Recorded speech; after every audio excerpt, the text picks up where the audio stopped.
করা হচ্ছে? আমাদের বটতলা শিব মন্দির থেকে শুরু করে দশমীঘাট পর্যন্ত যে রাস্তাটা, আপনারা সবাই জানেন যে সেই রাস্তাটা খুব সরু হয়ে গেছে, কারণ এখানে বিভিন্ন লোকেরা যখন ক্রেতারা আসেন বা বিক্রেতারা আসেন ওনারা পার্কিংয়ের জন্য গাড়ি ঘোড়া এখানেই রেখে দেন। বাইক থেকে শুরু করে টমটম থেকে শুরু করে রিক্সা থেকে শুরু করে অটো থেকে শুরু করে সব কিছু এখানেই পার্কিং থাকে।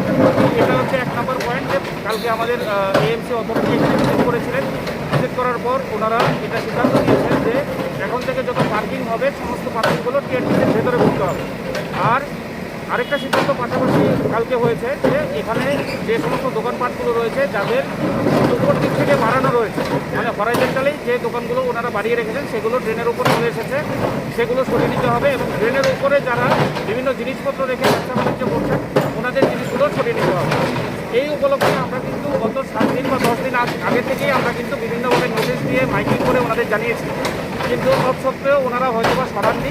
তো আজকে আমরা এর পথে instruction of our AMC authority এখানে এসেছি, আমরা এগুলো পরিষ্কার করে রাস্তাটাকে ক্লিয়ার করে যাব যাতে মানুষের চলাচলের সুবিধা হয়, যানবাহনের চলাচলের সুবিধা হয়।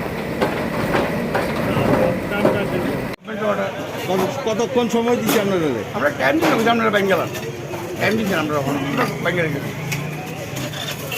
আপনারা কত মানে ক্ষতিগ্রস্ত হয়েছেন কি? লেবার টেবার তো কষ্ট লাগবে, এটা স্বাভাবিক লাগবে, এটা আমি কোনো কিছু 10,000 দিয়ে করতে আমার এই